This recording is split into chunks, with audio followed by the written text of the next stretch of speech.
Edição. Apresentação: Luciana Penha.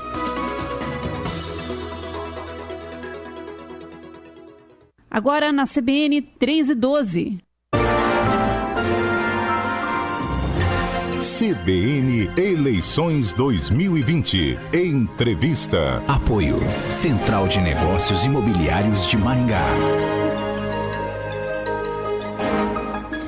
E hoje na nossa série de entrevistas com os candidatos a vice-prefeito de Maringá, as candidatas a vice-prefeito de Maringá, nós vamos conversar com Eliane Silva, do Patriota. Hoje pela manhã, no CBN Maringá, primeira edição, Gilson Aguiar conversou com Eliseu Fortes e agora então a gente conversa com a candidata a vice, Eliane Silva, do Patriota. A gente está transmitindo essa entrevista também, além de 95,5 FM, a gente também está transmitindo essa entrevista pelo Twitter, pelo Facebook e pelo YouTube da CBN Maringá. Olá, Eliane, boa tarde. Boa tarde, Luciana. Boa tarde aos ouvintes da CBN Maringá também. Boa tarde, Luciana. Meu nome é Eliane de Oliveira Silva. Sou candidata a vice-prefeita pelo Patriota, sou contadora, né? Eu fui convidada primeiramente pelo partido a conhecer o partido, né, em 2018. Até então foi onde eu conheci o Eliseu, já sabia da sua trajetória ali na gestão municipal. E por eu ser conservadora e de direita, né, eu, junto com o Eliseu, né, sendo convidada a participar do partido, conhecer as ideias, né, os projetos, e nessa sintonia com o Eliseu, conversar sobre as necessidades da gestão de Maringá, as necessidades das pessoas, né. E aí eu recebi o convite, né, pelo diretório, inclusive, né, a ser vice. Não foi digamos que não foi uma decisão muito fácil, até porque é de uma grande responsabilidade, como a Luciana acabou contando agora há pouco, né. E querendo deixar bem claro que eu não sou política, né, nunca fui da política, mas eu tenho interesse em gestão do município, né, eu tenho interesse da política pública. Eu acho que é o ato de exercer a cidadania. Tá certo, muito obrigada, Eliane. Eu gostaria mesmo que você tivesse feito essa introdução. Eu ia pedir para você fazer essa introdução da sua carreira, da sua trajetória política, pessoal e o seu entrosamento com o candidato a prefeito Eliseu Fortes. Agora, sobre o plano de governo, né, do Patriota, o plano de governo apresentado ao Tribunal Superior Eleitoral, eu gostaria de começar na parte da educação. Vocês propõem implantar metodologias de ensino comprovadamente eficazes e citam a neurociência. Eu gostaria que você comentasse isso. Tá. A questão da neurociência, ela veio no sentido do quê? A gente sabe que você passar para o aluno uma informação logo de começo, né? Digamos que é o primeiro contato com a informação, seja matemática, seja português, ele não vai gravar, né, de primeiro. Ele precisa que seja continuado isso. Então, por exemplo, com o ensino integral, por exemplo, que é uma das propostas do governo, do nosso plano de governo, é justamente isso. Se no período da manhã ele estudou matemática, no período da tarde ele continuar com isso, seja fazendo um exercício, né, a execução desse trabalho em forma de alguma atividade, né, alguma brincadeira, alguma em relação a isso, né, algum projeto nesse sentido. E então a neurociência ela vem nesse sentido, de você aprimorar o ensino, que realmente você fixar o conteúdo, né? A gente sabe que se a gente aprender de manhã determinado conteúdo, de tarde a gente já esqueceu, foi para casa, no outro dia, se você for retomar isso para a criança, ela não vai conseguir muitas vezes lembrar do que aprendeu no dia anterior. Então essa questão da neurociência é para isso, né? É para fixar o conteúdo. Tá certo. Candidata, na educação ainda vocês propõem salas de aula com no máximo 25 alunos, né? Como isso? Como que será isso? No máximo 25 alunos é uma maneira da gente poder colocar um ensino com qualidade, né? No primeiro ano a gente, inclusive na proposta de governo, colocamos para 20, né, e 25 no segundo ano, né? Eu acho que para manter a qualidade do ensino, justamente pela quantidade de alunos, nós sabemos que inclusive temos salas, né, em creches, em escolas municipais que estão fechadas, que por questão de reforma, uma questão de uma ampliação melhor, né, para estar funcionando e adequando mais alunos. Colocando mais alunos, a gente consegue reduzir o número de alunos em sala, né, de 20 a 25 alunos por sala, como a gente colocou na proposta de governo. Uhum. Eu queria que você explicasse, candidata, o que é a Operação Flanelinha no trânsito, proposta da mobilidade urbana. A proposta da flanelinha, ela veio por um seguinte problema. O que acontece na cidade? Hoje você estaciona seu carro, dependendo de um evento, né, que você vai, ou algum show, E o que acontece? Muitas vezes, clandestinamente, algumas pessoas se passam por flanelinhas e aí vem a extorsão, né? Vem muitas vezes seguido de furto, né? De depredação do patrimônio, seja particular como público também. E aí vem o projeto do Flanelinha, que é o quê? É a atuação do guarda municipal nisso, para estar observando o que está acontecendo em volta da cidade, nos estacionamentos, né, para estar verificando como é que está acontecendo essa questão do flanelinha, se realmente está tendo pessoas clandestinas, né, fazendo essa extorsão, até porque o papel da guarda municipal é isso, né, proteger o patrimônio público, né, e nisso, né, estando num estacionamento público, também há a proteção do patrimônio pessoal da pessoa, até mesmo para se sentir seguro, né, nessa situação de extorsão que muitas vezes a gente sabe que acontece às noites, principalmente mulheres à noite, né, eu acho que isso é um ponto importante a estar dizendo, porque ela está ligada muito à segurança, né? Desculpa se eu estou falando um pouquinho rápido, mas vamos lá. Em relação à segurança da mulher, por exemplo, à noite, eu vejo isso muito comum, né? Que estaciona um carro muito longe do local e às vezes vai chegar até o carro e tem uma pessoa clandestina ali que não é bem um flanelinha, né? E, na verdade, com uma outra intenção. Então, a Guarda Municipal vai ser interessante para isso, para essa operação flanelinha, para atuação nas ruas e estacionamentos públicos. Vocês propõem também uma escola pública de trânsito. Como é que vai ser essa escola? Quem que vai ter que frequentar essa escola? Vai ser obrigatório ou não? A escola pública de trânsito, nós precisamos começar a educar, né, os nossos alunos desde pequenos, né? A escola pública de trânsito, pelo menos na minha época, eu lembro que nós íamos até não é uma escola, né? Ela era, digamos assim, era até o Detran, se eu não me engano, e lá a gente aprendia as faixas, como é que funcionava, né, o semáforo, sinalização, e eu não vejo isso, né, aliás, eu não vejo as crianças comentando sobre isso, e a gente precisa educar essas crianças desde pequena, educação, uma educação continuada, né, não adianta hoje a gente querer impor para as pessoas mais adultas, que já passaram, já tiraram sua CNH, querer impor que elas tenham que andar corretamente, fazer isso, porque muitas vezes é difícil, né, você educar depois que você atinge uma certa idade, né, por vícios de condutas e tudo mais. E as crianças, é por aí que a gente começa, o nosso projeto é pelas crianças, então com esse escola para trânsito é justamente isso, para atuar com as crianças, para elas saberem interagir com a sociedade, saber o que é certo, saber uma sinalização, saber que tem a faixa, né, não correr, não soltar da mãe na hora de atravessar uma faixa de pedestre, e eu acho que as crianças é importante nesse processo de aprendizagem da educação de trânsito. Por isso, esse ensino de trânsito, né, para as crianças, a escola. Vocês propõem também a criação da Secretaria de Segurança Pública, né, Segurança Municipal, Secretaria Municipal, mas já existe, né, uma Secretaria Municipal de Segurança. O que teria de diferente? Ela existe, mas ela não é efetiva, né, uma coisa está no papel e uma coisa ela realmente ser efetiva, né. Junto com a Segurança Pública, inclusive a Secretaria da Segurança, né, da Guarda Municipal, na verdade é justamente isso, para criar também um núcleo de apoio a esses guardas municipais, né? Não só isso, para desenvolver, para correr atrás de recursos, para investimento para esses guardas também, que muitas vezes eu percebi que o guarda nessa época de pandemia, ele ficou desamparado, eles ficaram muito estressados, inclusive, com essa pandemia, e alguns acabaram agindo com uma conduta que não foi muito legal, e aí o município abandonou esses guardas, né? Não teve nenhum núcleo, por exemplo, criado, que poderia ser através da Secretaria da Segurança, e que a gente sabe que tem no papel, mas não é efetivamente colocado, né?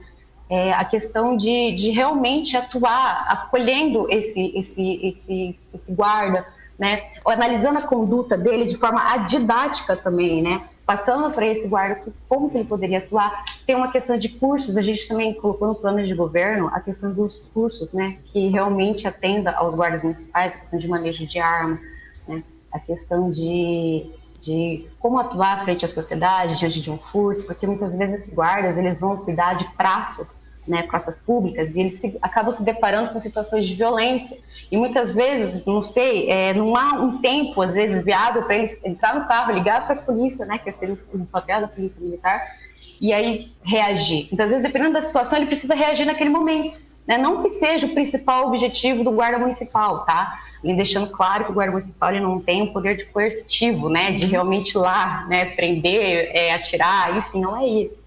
Mas é preciso de um núcleo, de uma criação, de uma secretaria justamente para isso, para poder acolher esse guarda, para poder também capacitar esse guarda, captar recursos para isso, né, fazer parcerias com algumas instituições, com algumas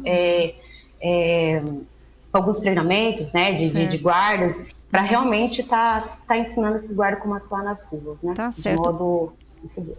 No plano de governo, vocês também falam em emancipar Iguatemi, que já tem 5 mil habitantes.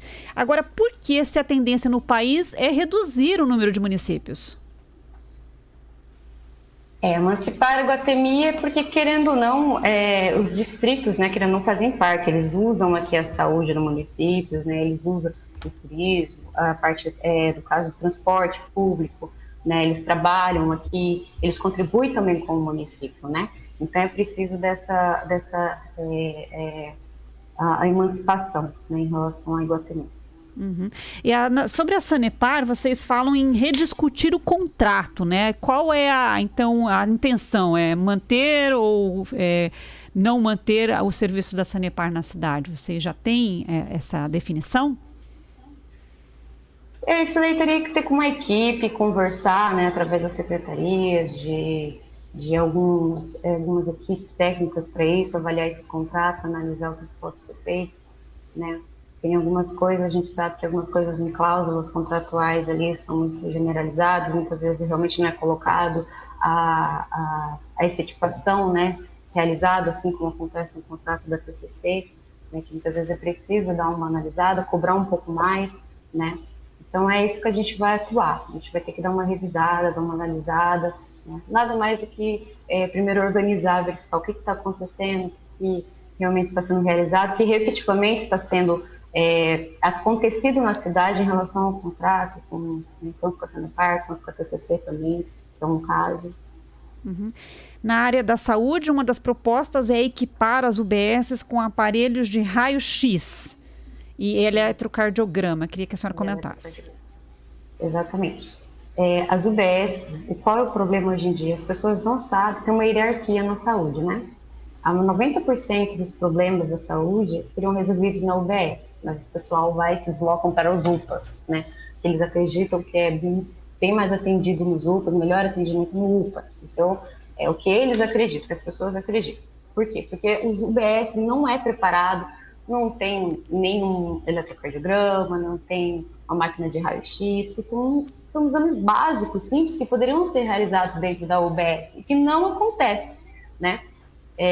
Muitas vezes, o cidadão, né, o maringaense, eu, por exemplo, já aconteceu muitas vezes, para perder o dia de trabalho, você tem que ir lá na UBS, para você se deslocar, perder o dia de trabalho, você ainda não vai ter atestado médico, você vai ter que passar no mínimo de 1 hora e meia esperando na fila de espera, aí você é atendido, você passa por enfermeiro, aí você vai agendar um exame e uma consulta, isso você passou 1 hora e meia, você perdeu de trabalho, de produtividade, porque às vezes é descontado, né?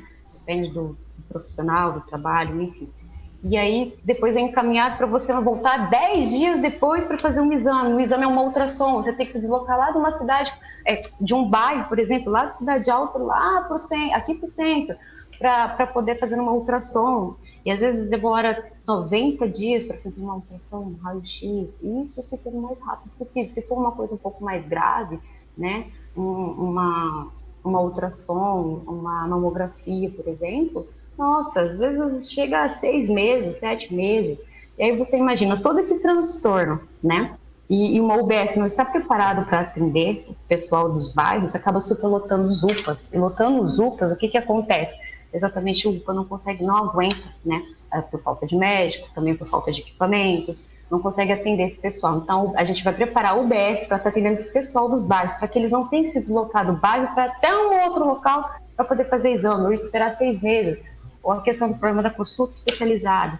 Então, e com informativos também a população, para mostrar para as pessoas qual é o papel do UBS no bairro, né? Porque a gente vai equipar esse UBS, vamos ampliar esses UBS, vamos colocar mais médicos nesses UBS, né? Não é só colocar um eletrocardiograma ou um raio-x, uma máquina, se você não equipar com mais outros utensílios, com EPIs, com médicos, né? Ampliar mais a instalação, não tem como atender se não fazer isso. E isso está dentro do nosso plano de governo também. Então, melhorar as UBS para poder desafogar um pouco o UPA, até porque muitos dos problemas que são atendidos no UPAs poderiam ser resolvidos no UBS, né?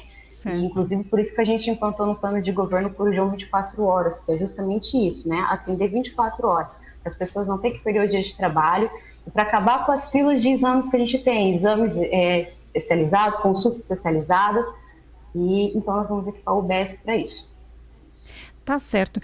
A gente só tem 1 minuto e meio, temos mais 1 minuto e meio então para terminar a nossa entrevista. Só a última pergunta que eu gostaria de fazer então é que eu achei também interessante no plano de governo de vocês, que o atendimento veterinário clínico e cirúrgico gratuito para animais de população carente. Mas aí eu gostaria de saber com que dinheiro, né, se esse investimento seria muito alto. Não necessariamente, né? Você dizer que cirurgia gratuito para os animais e tudo mais, vai passar por um cadastro, né? Não vai ser uma coisa que você vai ser realizada assim de imediato. Vai passar por um cadastro, vai ter uma triagem, vai ter uma análise, né? Não necessariamente o primeiro cadastro, a primeira triagem desse animal, ele vai receber já uma cirurgia, né? Ou, por exemplo, a castração, né? Na verdade, isso é uma questão de bem-estar animal também, né? Isso é dentro dos nossos planos de governo. Eu entendi que era algo mais amplo do que um programa de castração. Seria um atendimento clínico, como a população tendo acesso ao atendimento veterinário quando precisa, tá? A população carente. Aí, mas tem como fazer parceria com ONGs também, que elas estão abandonadas. Essas ONGs, elas precisam de auxílio mais efetivo do município. E tem como também, com o auxílio da prefeitura, né? Em relação às ONGs, ajudar a estar transformando isso também em conjunto, né? Não necessariamente, digamos que vai ser o recurso diretamente do município e ele vai... Não, também tem uma triagem, tem um cadastro, tem as ONGs também que participam, elas participam hoje, mas infelizmente o município deu uma abandonada em relação às ONGs que cuidam desses animais, que também resgatam esses animais, que passam por essas ONGs algumas castrações, algumas situações de veterinário, né? Que a gente sabe que existe, e elas fazem um belo trabalho, né, em Maringá. Tá certo, candidata. Eu agradeço muito a sua participação. Nosso tempo acabou, mas muito obrigada pela entrevista, pela participação aqui no CBN Maringá, 2ª edição. Uma ótima tarde, uma boa campanha. Uma ótima tarde para você também, Luciana. Obrigada.